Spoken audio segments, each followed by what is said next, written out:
big series, big show. How did you get the phone call? How did you know that, okay, Leiden, you're going to be acting in this TV show? How did you get that? Can you take us back to that moment in your life? Yeah, sure. I got the audition during the week, and then from my agent, and she said to me that it was happening on the 2nd of September, which is my birthday, our anniversary. And I was like, what?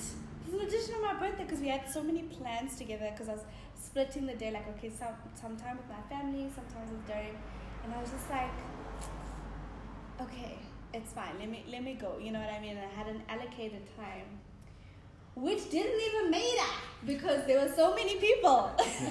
It looked like it turned into like an open casting. Yeah.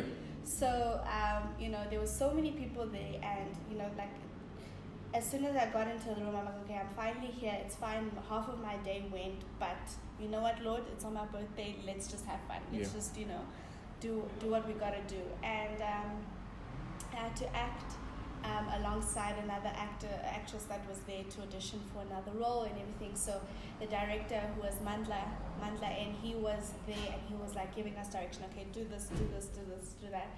And I think it was not so long after that, and then I got the call to say that I made it, and I was just like, congrats, what? Yeah. And I think besides just getting a job, knowing that like there were so many people there, it's like, what are the chances? You know what I mean? And that's why you always have to go in there hoping that not only yourself but everybody else does really well, and that whoever gets the part will definitely do the right thing. And so for me, when I got the call, I was just like, thank you, Lord, because it was such a blessing, because it was a new series that spoke to this country and the struggles of women, and telling true stories of women. And it wasn't taken from anywhere else around the world. It was our story to be genuine told. And I South think, African stories, and I think just being part of something like that was incredible. And I just, the whole 3 years that I was with them, I really enjoyed it. And it was something new that I was learning and getting into, because I just started in the industry, and I'm still young, not in terms of age, but in terms of how long experience I've been in the industry. It was every opportunity that I got, so that was like my first series as well. So I was like, yes. Yeah, that's amazing. Yeah. And I always wanted to know, in an industry where you have to give so much of yourself to the craft and the dancing and the acting, what's left for the both of you? How do you make it work? What do you give to each other? Or is there anything left to give to each other? Elaborate on what Emotionally, as an actress, you have to probably cry or be angry. So that takes so much emotional baggage. And you as a dancer, you have to always have this smiley face and this energy. How do you still have enough for the both of you as individuals? How do you make it work with each other? I think for me, which is I think what he also does, what I've learned is that when you go to work, that's you there for work, you know what I mean? So when I'm on my way to work, I'm going as Leiden. When I'm at work, I'm playing whatever character I need to play.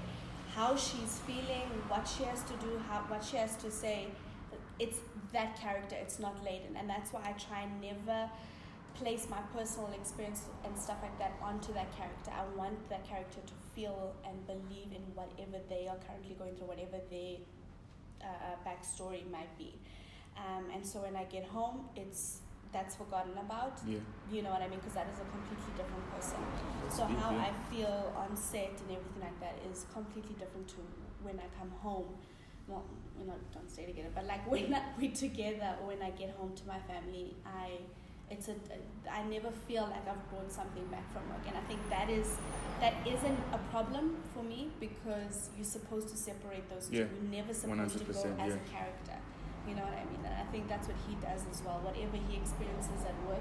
Yes, we do. If there's things that happen at work that we don't like or whatever it may be, we do like vent to each other and we discuss it and whatever it may be. But I don't think it's ever caused us to affect us emotionally towards each other and say, I think he's going to be against it. No, the smile looked like... I won't be against it. I think it's a simple principle. It's a principle that I always teach as many people as I meet along the way. I always say, get rid of the word balance. I think that's the key to it. Never heard that. Everyone says balance. That's the thing. Yeah. Anyone that I personally believe, anyone that says balance has never given 100% in their life because they're trying to weigh it out and stuff. So I say give 100%, just tip over. And if I'm in class, I'm in class. Yeah, I saw that. If I'm somewhere else, if I'm with my son, I'm with my son. If I'm here with my wife, I'm with my wife. Do you get what I mean? So being present, in other words. So get rid of the word balance and rather be present. So give 100% to what you're doing. So if my phone rings and it doesn't have any relevance to what I'm doing, I'll call you when I'm done. So that when I'm done, I will change it up. Does that make sense? Yeah. So yeah. And obviously, being Angolan, as I've said before, being South African, how did you guys meet? And then how did you make it work? And then how did you guys know that you guys were the ones for each other? You can go first. And I'll then go first. You know what she did? She was doing the shimmy. And then I was like, what is that? Like, you can't dance. I'm kidding, that's not it. Well, and you'd be like, oh my man, this guy's got jokes for days, yo. The West. Oh, of course. I think she tells the story better. I like telling my part when it gets late, when she gets a little bit too deep, then I jump in. Yeah. I think you should start. I'm a Virgo, so I love over-explaining. I don't like leaving things out. Don't worry, I think that's why the story's always long. I love how you guys are just yourselves here. Like, you don't even care what's going on. You just, thank you for being you. Go on. It's a pleasure. I do that often, so. We're not related to any gang. It's just fingers that go Yo, up. guys, People these think people, we are advertising, promoting our gang. So,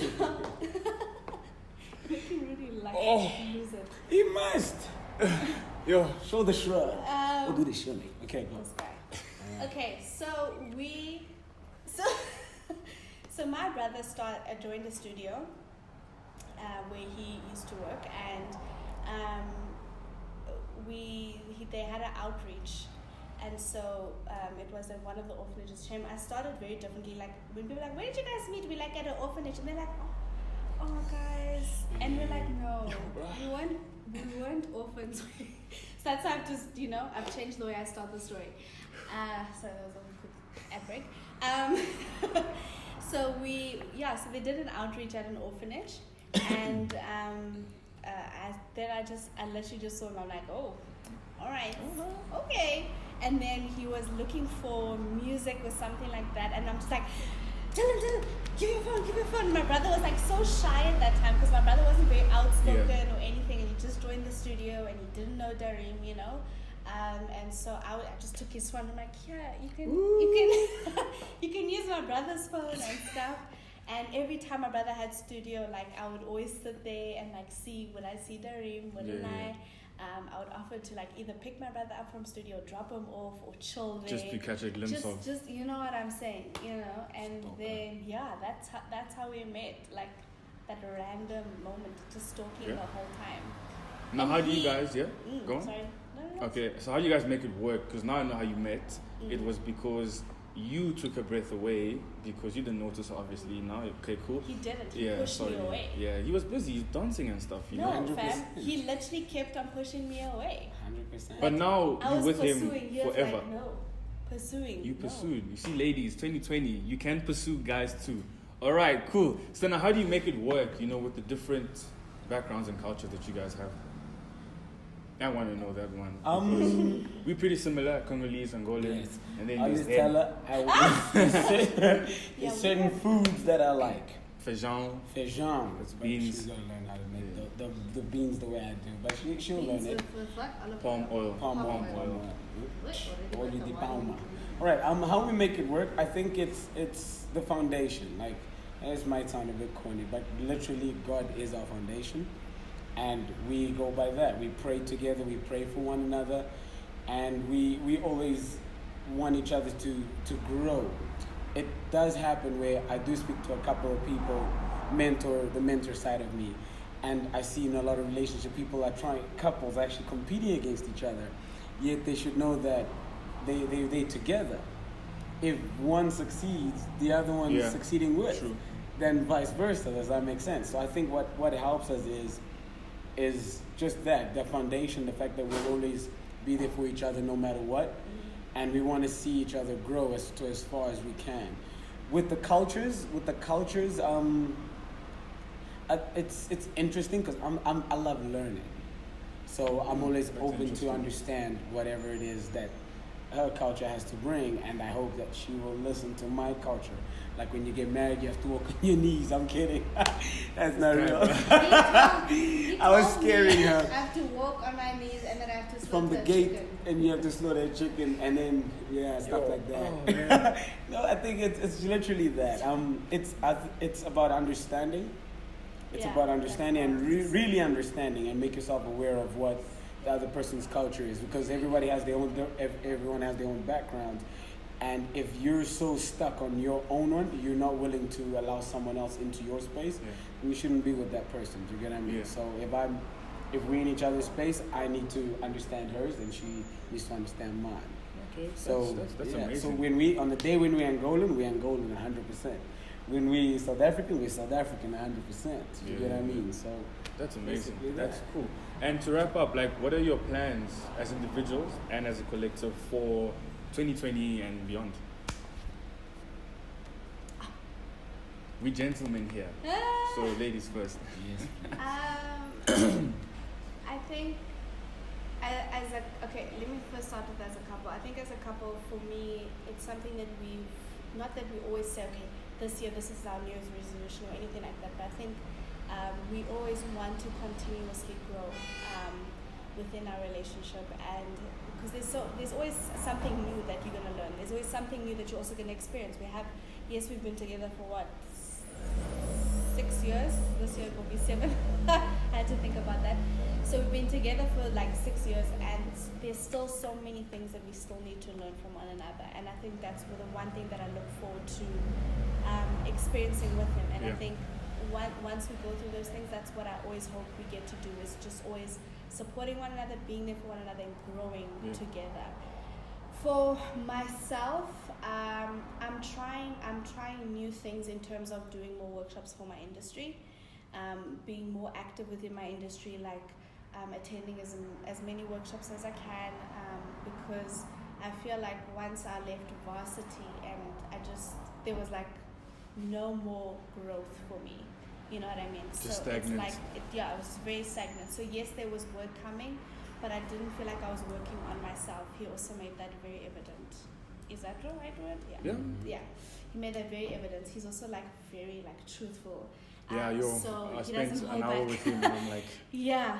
So he was like, what are you doing? but that's nice though. It helps you grow as an individual. Exactly, because he was like, as a dancer, like he's always rehearsing, he's always training, he's always learning new things, and and outside of performing or outside of putting together productions. So I'm like, he's like, what are you doing besides being on set? What else are you doing to grow yourself and be different within your industry? And so that's what I am hoping to do more of this year. I did start with it last year. But I do believe that there's more that I can do. So that's what I want to do for not only for 2020, but for the rest of my life. Yeah. And Because we're always growing and evolving. Yeah. And there's always like another 20,000 actors out there that are wanting to perform and stuff. And that's so either every month or every year, like there's always a new group people of coming through. Yeah. So you always need to up your game. You know what I mean? Yeah. That's And you, Irma? She obviously spoke about our relationship goal together, the bond between us, and I'm gonna just go into what my plans are for the year, and just based on the industry. No, say something for us as well. You said it. You did. No. You really did. I swear you really did. did. Yeah. You want me I'm not to- ganging up on you, So but must I top? Yes. I must top. top up, Top up. That top. full tank. So Dololo to say. who? No, let's have things to say. Guys, yo. But the plans guys for are this funny, year bro. and just enriching the dance industry is to really put Africa on the map. And I constantly believe that we as Africans, not just in the dance industry, we constantly look down upon. And I've recently struck a couple of nerves in the industry all over the world, and it's literally a thing why I struck a nerve is that I've told everybody I want to work with you, but not for you.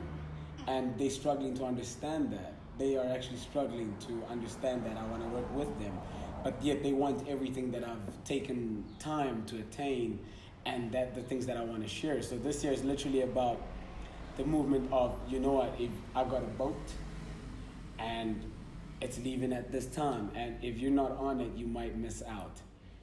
But don't hate me when the boat has gone so far and then I've got about 100 boats and you are not a part because you do not want to work with me. So I'm not asking anybody to work for me. I want to work with people. So that's literally the aim for this year, just doing the most that I can with people.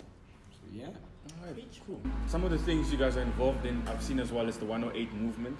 Care to share what that is about? Well, 108 movement is right now the biggest street dance festival that we have in the Southern Hemisphere. And it's literally all about sharing the knowledge of dance from your theory, your practicalities. We have conventions in it as well, where we share of how, like, the business of dance as well. So we're trying to really enrich. So it's basically kind of like my studio, but then just open to everybody else. And how did you guys come up with this idea? Well, it was his baby. Just like AI, it's his baby that I just kind of fell onto. And Darim's always had a heart of, there's so many things that he experienced when he was younger, growing up, and also within the industry, growing in the industry, that he didn't have knowledge of, and that he only found out later on or just after something had happened, you know what I mean? And so for him, whatever he's learned, whatever he's experienced, he's always wanted to share it with people. And I think that is how he's treated the studio, and also with 108 Movement. He always wants to educate people more on the dance industry. It's not just about being a dancer, but there's so much more to it, and just to grow them as individuals as well. So, That's amazing. I thank you guys for coming on to my channel. You guys are the first ones for 2020, so shout out to you guys. Thanks to Tuka Bijou for letting us use her place always. Shout out to you. And to you guys, keep pushing, keep working. Find the right people around you to help you grow and get better. And stay tuned because more content is coming. I'm really Samuel, and I'm signing out.